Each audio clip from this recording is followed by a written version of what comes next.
हम लोग कल की कथा में सुने कि बका बिबार चले ब्रज को हरि।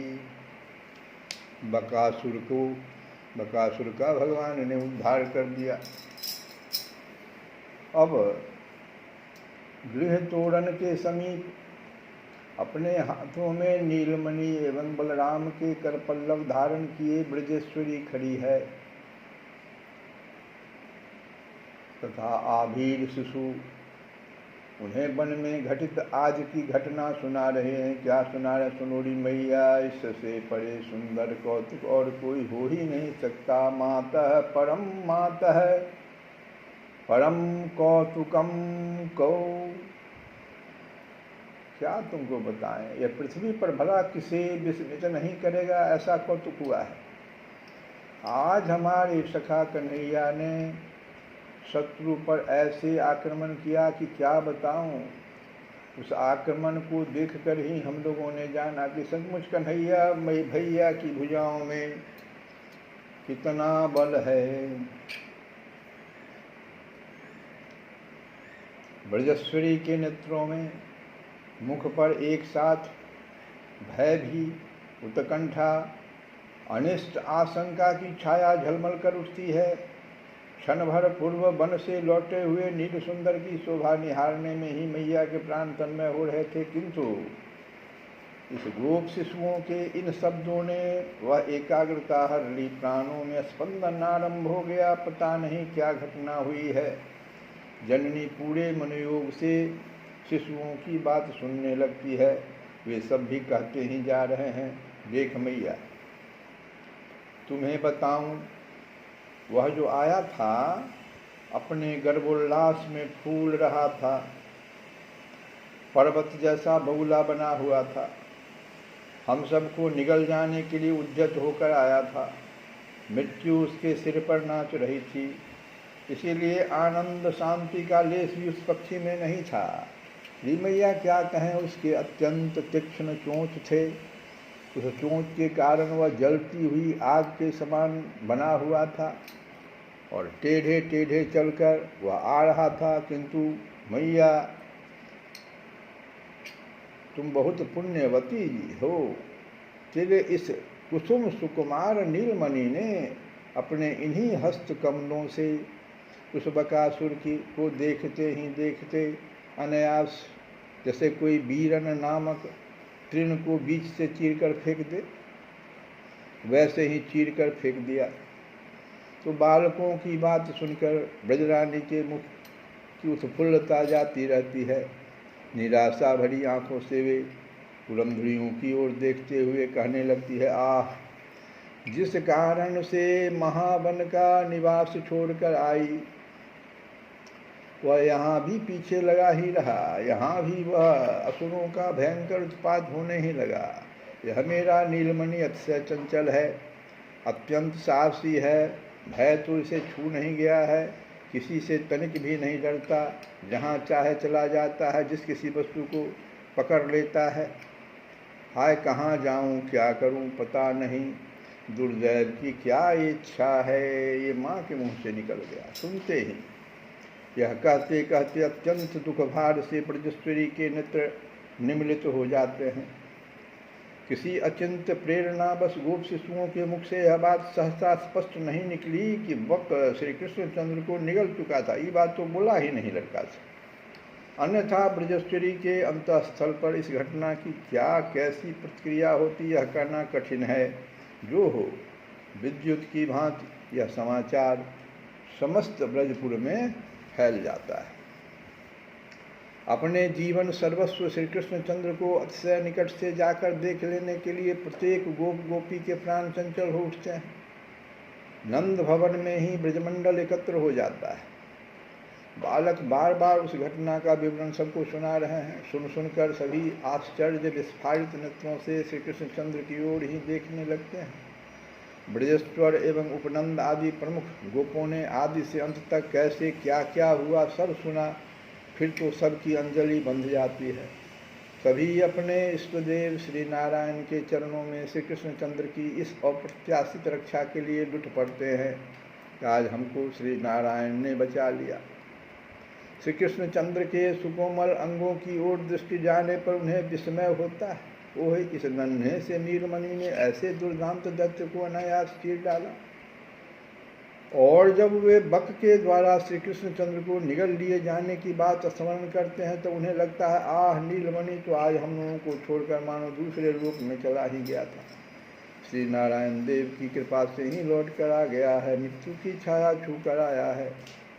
उनकी खोई हुई परम निधि उन्हें पुनः प्राप्त हो गई है। नीलमणि उनके नेत्रों के सामने पुनः सकुशल लौट जो आया है, उन्हें क्या नहीं मिल गया है। प्रत्येक गोप गोपी के अंतःस्थल का अनुराग उमड़ उछलता है।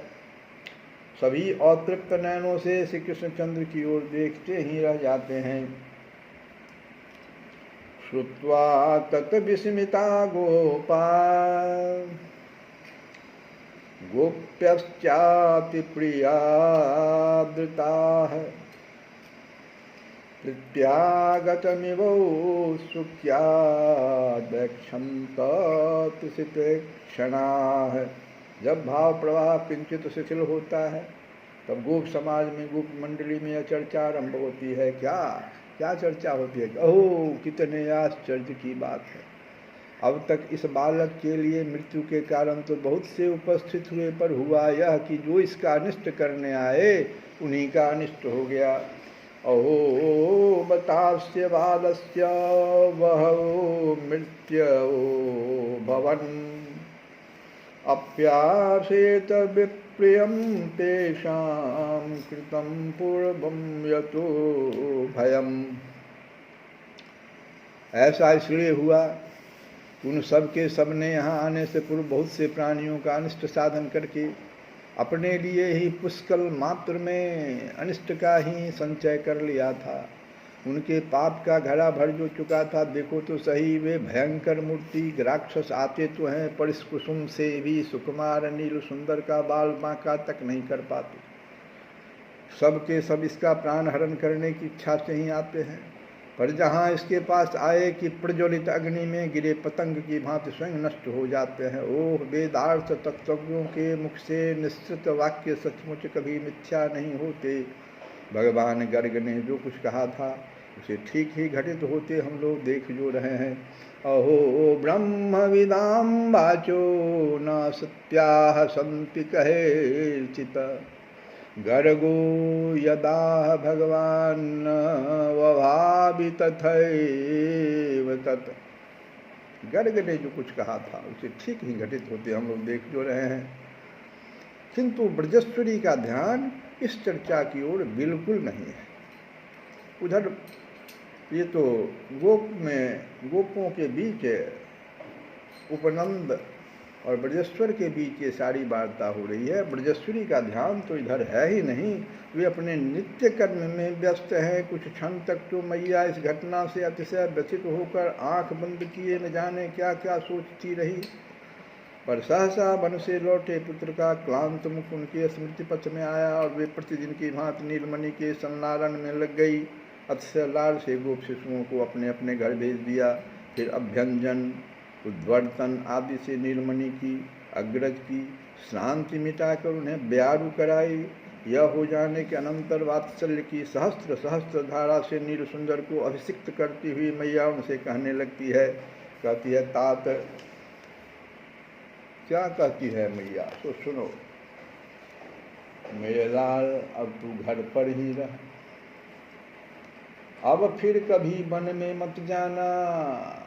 मेरे लाडले वत्स संलालन का तेरा सुख यही समाप्त हो। अब गोवत्स नहीं चराना है। वत्स संरक्षण के लिए, वत्स रक्षण के लिए बहुत से गोप हैं ही। तेरे इस प्रकार कष्ट उठाने से क्या प्रयोजन सिद्ध होगा। बस अब बहुत हो चुका। श्री कृष्णचंद्र जननी की यह उद्विग्नता देखकर अपने कर पल्लव से उनकी थोड़ी स्पर्श करते हुए आश्वासन देने लगते। मातर माम तव भयम किमपि। मैया, तेरे लिए कोई भी भय की बात नहीं है, तू व्यर्थ की चिंता रहने दे। यह कहते कहते ही श्री कृष्णचंद्र के नयन सरोजों में आलस्य भरने लगता है। छाजन्य उन्हें परम सुंदर सैया तुल पर शयन करा देती है। इधर गोप समाज में, गोपी समुदाय में श्री कृष्णचंद्र की चर्चा समाप्त नहीं हुई है। स्वयं ब्रजेश्वर एवं उपनंद आदि प्रमुख गोप भी अन्य समस्त कृत्य भूलकर सबकी बातें सुन रहे हैं। स्वयं भी घटनाक्रम के किसी अज्ञात एवं स्खलित असंक और शंका की पूर्ति कर दे रहे हैं। पूतना, शकट, तृणावर्त, यमलार्जुन पतन, वक विपाटन आदि समस्त लीला कथाओं की, इनसे संबद्ध क्षुद्र से क्षुद्र नगण्यतम घटनावलियों की पुनः पुनः आवृत्ति करने में इस आभीर कुल को इस समय क्षण क्षण में नवीन उत्साह की अनुभूति हो रही है। आज तो अभी अभी विशिष्ट घटना घटित हुई है। वक को चीरकर श्री कृष्णचंद्र ने सबको आश्चर्यचकित कर दिया है। ऐसे निमित्त से श्री कृष्ण चरित्र की चर्चा चले, इसमें क्या बड़ी बात है। यह तो ब्रजेश्वर से लेकर जनसाधारण तक समस्त पूर्ववासियों की जीवनचर्या का प्रमुख अंग है, उनका व्यसन है। इससे उपरती तृप्ति उन्हें कभी होती ही नहीं। सजल नेत्र हुए असुर पूरित कंठ से श्याम बलराम के चारु चरित्रों का गान पूर्ववासियों के प्राणों का आधार है। यह किए बिना उनके लिए प्राण धारण संभव नहीं। ब्रजमंडल में, नंद ब्रज में, वृंदा कानन में नंद नंदन की कथा, रोहिणी तनय की कथा सुधा सतत प्रसरित होती रहती है। उसी में अवगाहन करते, उसी में निरंतर निमग्न हुए पूर्ववासियों को भव वेदना स्पर्श तक नहीं कर पाती। कथामृत सिंधु में डूबे हुए इस आभीरस समाज को भव दुख दावानल दग्ध नहीं कर सकता। इस ज्वाला की छाया उन्हें छू नहीं सकती। ये श्रीमद् भागवत में भी आता है कि नंदादयो गोपा है कृष्ण राम कथाम मुदा पूर्वंतो रममानाश्च नाबिंदन भवेदनाम। इसमें कुछ भी आश्चर्य की बात नहीं है। रमा बल्लभ श्री कृष्णचंद्र के ऐसे चरित्रों को जो केवल सुनते मात्र हैं, जिन्हें अनुभव नहीं, केवल श्रवण मात्र से ही होने वाला लीला संबंधी ज्ञान जिनके पास है, उनके लिए भी भव दुख का लेश तक नहीं रहता। लीला श्रवण की इतनी महिमा है। फिर यहाँ तो ब्रजपुरवासियों के नेत्रों के सामने वे श्री कृष्णचंद्र स्वयं विराज रहे हैं एवं श्री कृष्ण चरित्र का प्रत्यक्ष प्रवाह बह रहा है। अब इन पुरवासियों को यदि भव वेदना की अनुभूति नहीं होती तो इसमें आश्चर्य की क्या है। इस ब्रजपुर में जब से श्री कृष्णचंद्र का अवतरण हुआ है, तब से उनके महामरकत श्यामल अंगों से लीला का नवीन नूतन स्रोत क्षण क्षण में झड़ता रहा है। प्रत्येक गोप गोपी के अंतःस्थल में उसकी एक एक बूंद संचित होती रहती है और फिर प्रत्येक बिंदु गीत के रूप में मूर्त हो जाता है। प्रत्येक रजनी का विराम होते ही गोपेंद्र अन्यान्य समस्त गोप तो नित्य कर्म में संलग्न होते हैं और गोपेंद्र परिचारिकाएं गोप सुंदरियां वास्तु पूजन कर अपने कंकण भूषित करों से दधि मंथन आरंभ करती है। उस समय प्रत्येक गृह में प्रत्येक गोपी के अधरों पर श्री कृष्ण की लीला गान की लहरें उठती रहती है। गीत की यह अनर्गल धारा ब्रजराज के ब्रजमंडल वासी समस्त गोपों के कर्ण रंध्रों में प्रविष्ट हो जाती है। किसी गोपी के मानस पथ में श्री कृष्णचंद्र पालने झूल रहे हैं, गोपी उसे निहार कर आनंद निमग्न हो रही है। यह अपरिसीम आनंद अंतर्देश में सीमित रह जो नहीं सकता, गीत बनकर बाहर लहराने लग जाता। गोपी गाने लग जाते, नंद की दाल ब्रज पालन झूले, नंद की दाल ब्रज पालन झूले,